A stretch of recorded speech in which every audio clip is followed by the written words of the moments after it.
Naučni savjetnik Hrvatskog geološkog instituta Tvrtko Korbar izjavio je danas da su timovi Zavoda za geologiju skupljali tektonske podatke nakon potresa u Banovini, gde postoje dva raseda. Korbar je u emisiji Dobro jutro Hrvatska rekao da se prikaz potresa u okolini Petrinje potpuno razlikuje od potresa u Zagrebu. Zagrebački potres i ovaj na području Sisačko-Moslavačke županije nisu povezani. To što se radi o dva odvojena epicentralna područja, istakao je Korbar. On je naveo da su informacije s terena potvrdile da je reč o pomeranju kilometarskih blokova oko Petrinje, u smeru ili suprotno od satelita koji je prešao pre i posle po terenu koji je zadesio potres.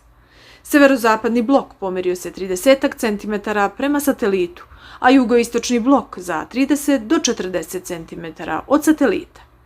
To su horizontalni pomaci koji su očekivani, te sam slom na dubini od 10 km biometarskih dimenzija i blokovi koji su se tu pomerili 1 do 2, pa se oslobodila silina energija, koja je izazvala primarne i sekundarne manifestacije potresa na površini, dodao je.